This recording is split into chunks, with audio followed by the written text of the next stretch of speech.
Good morning. Now, I've got the life support materials here, and the lighting might not be too good, so I'll swing around. And okay, so let's talk about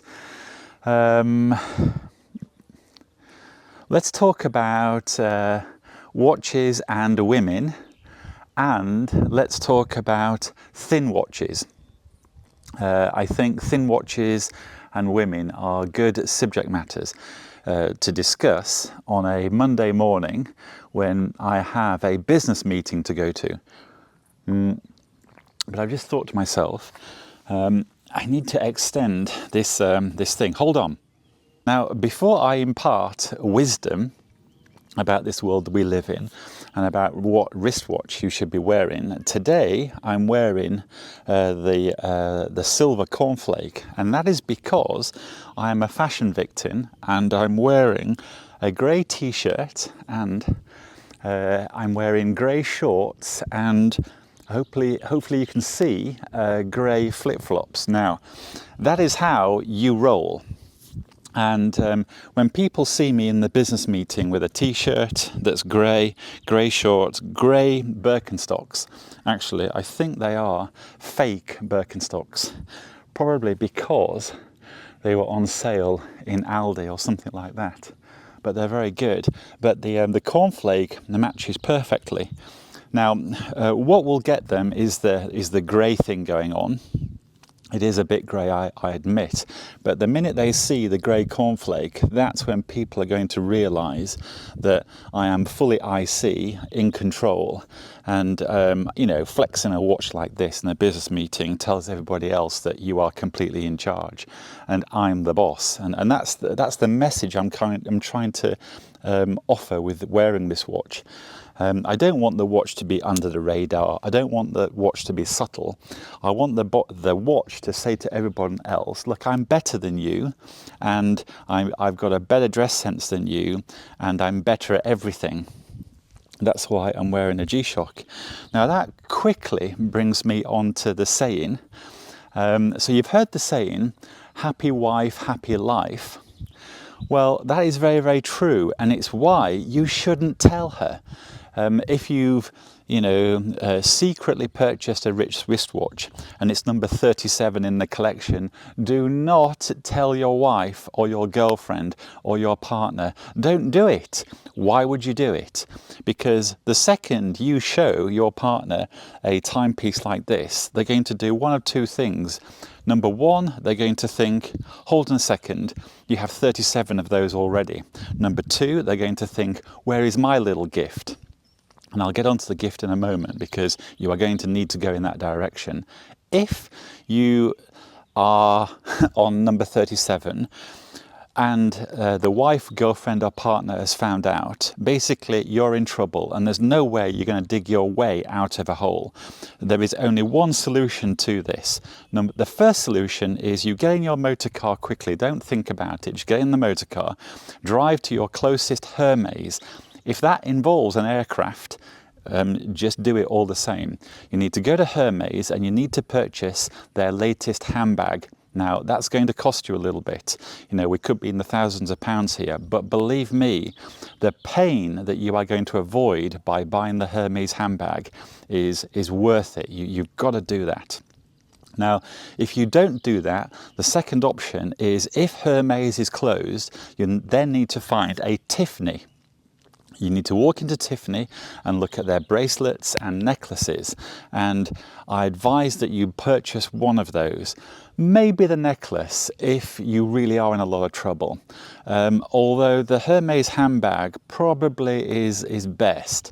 But one of those, if you're in a lot of trouble, the Hermes handbag, because when you get back home, the only thing that's going to stop World War III is the presentation of a Hermes bag, and inside it a Hermes leather bag. Otherwise, World War III will commence. Now, so that's my advice for buying a new wristwatch when you have about 37 already. Now, The second topic I want to talk about today is thin watches and little watches, and this watch trend towards thin watches in the watch community.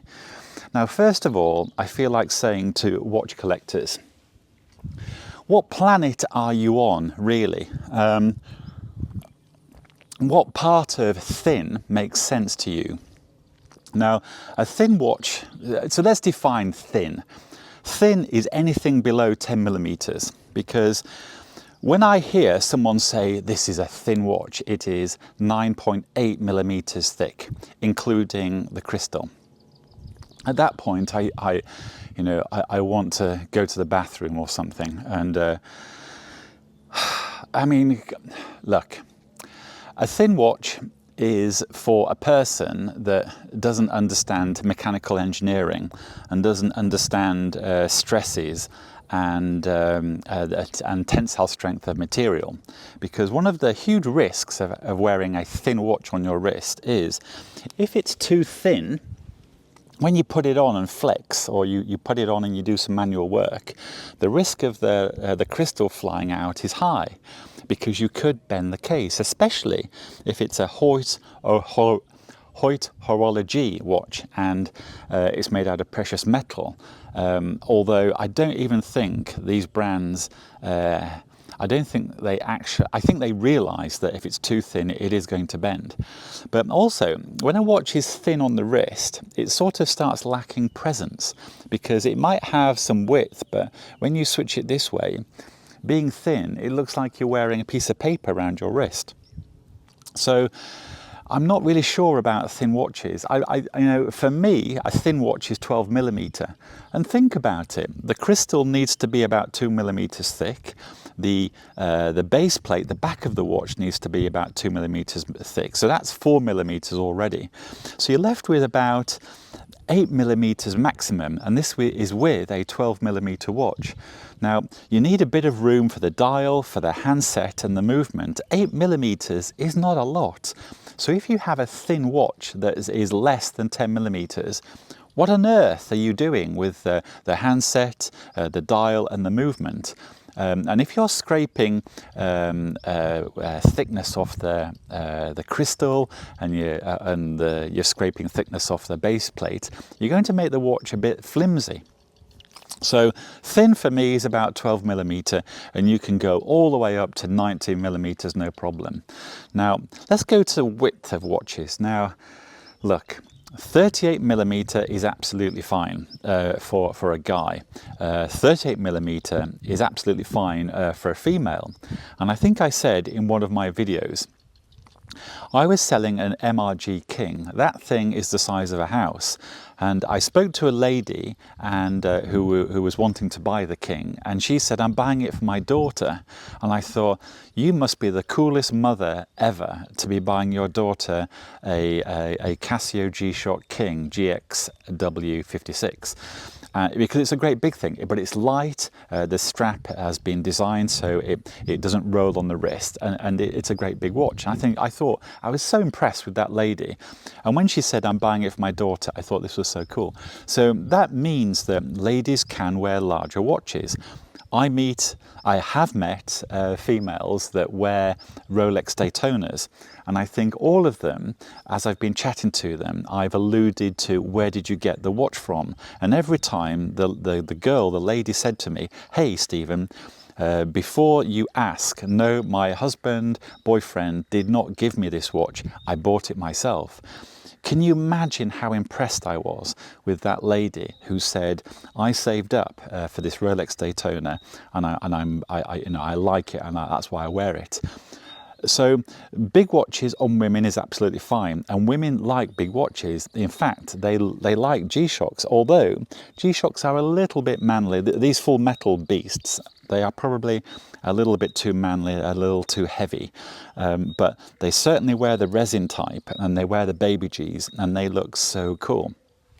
So So thin watches, it's a major no. Don't do it. Don't go there.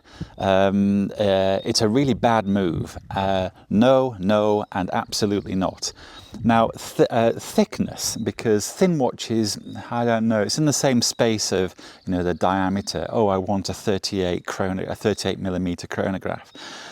If it's a vintage piece, or if it's the Sinn, a 38 millimeter chronograph, that is a major go. In fact, Sinn, I think, are the king of the 38 millimeter chronos, because that is the diameter of the chronograph. And I'm trying to remember the part number. Is it 358 or 356? I don't remember, but the Sinn chronograph, 38 millimeters, brilliant. And it's about 14 millimeters thick. And that's because they are smart, they are German, they are normal, and they have an appropriately thickness crystal, and they have a crystal on the case back, and that's why it's 14 millimeters. Because inside the engine is a BMW Value 7750, which is the appropriate sort of chronograph movement for a watch. So 38 millimeters is about the low end that I would consider is I mean, I like watches, but I like watches that are loud, that scream, I'm in charge, that I'm the boss, they are arrogant, and also they make you feel better than everybody else. So that means I have to have 38 millimeter or a little bit bigger. For me, I can go all the way up to 46 millimeter, no problem. And if it's titanium or resin, I can even push it further towards 50, why not? That does bring me on to their strap width, and when brands go to 21 millimeters or 23 millimeters or 24 millimeters, I start to think, what have you been smoking? Because a bracelet that is 24 millimeters, it's like taking off your belt and wrapping it around your wrist. Why would you do that? And even if the case is rocking 46 millimeters or 44 millimeters, a 22 millimeter strap is absolutely fine. You just check out, you pull out a 22 millimeter strap, which for me is a large width strap, and put that against a 44 millimeter case or a 46 millimeter case, and you're going to think to yourself, hold on, some wild animals over here. You are going to think to yourself, hold on, that is absolutely fine. The width of that strap matches the case absolutely fine. And so very quickly, let's talk about straps. Basically, you have four strap sizes. You have 16 millimeter, you have 18 millimeter, you have 20 millimeter and 22. Now, 16 millimeter and 18 millimeter, they are reserved for vintage, old styled, Tag Heuer Formula Ones, or anything that is smaller and vintage, and perhaps for a lady. That's the 16 millimeter and the 18 millimeter. I mean, you can have smaller, of course you can. Cartier and some other wonderful pieces, some tanks for ladies. You know, they have smaller bracelets, but for boys' watches. For boys' watches, there are really only two strap sizes, 20 millimeter and 22. That enables you to collect hundreds of the damn things, and you can always get two of each. When you have to get three, it starts to be a real bore and it's very costly. But if you're buying straps, I find that you have to get either if I'm buying a strap, I tend to get a 20 millimeter version and a 22 millimeter version, because those are the watch cases that I have, and they seem the appropriate sizes. But when I see 21 millimeters in the spec, or 23, that's when I have a tantrum. The toys come out of my cot, and I feel like writing to the CEO asking him to step down, because you shouldn't do that, especially when someone like me has a strap collection that is either 20 millimeters or 22. Okay, so I think that's pretty clear. What is clear is a man's watch is at the very, very minimum 38 millimeters. It's much better if the man's watch starts at 40 millimeters and goes up to about 46, 47. And if it's titanium or resin, we can push 50, no problem at all. If you're going below 38 millimeters, you better have a damn good story for why you're wearing it, or you might be a miniature person, or it might be very, very cool. And I'm aware that there are some cool watches out there that are sub 38 millimeters, but do not walk into a boardroom if you're a bloke and you're trying to flex and look cool wearing a watch that's below 38 millimeters, because nobody is going to take you seriously at all. And I think right now my arm is aching. Oh, there's Sweetie. Hi, Sweetie. I don't know if you can see him. Hi, sweet. Hi, Sweetie. I have to get ready for this meeting. Coffee in the morning is good. I know you guys think I drink a lot of coffee. It's only about 17 cups a day. That's nothing. You know, sometimes you need to get out of bed and grow up. And it's fresh coffee as well. It is. It's completely fresh. It's. I have a hand grinder. In fact, I have all sorts of grinders. Anyway. At that, I need to think about the meaning of life and get myself presentable, plus find out what the wild animals are doing. And at that, I'm going to say ciao for now. And behave yourself today, everyone. Anyway, and there's Rosie. Yep, the animals are out. Okay, so see you all again soon.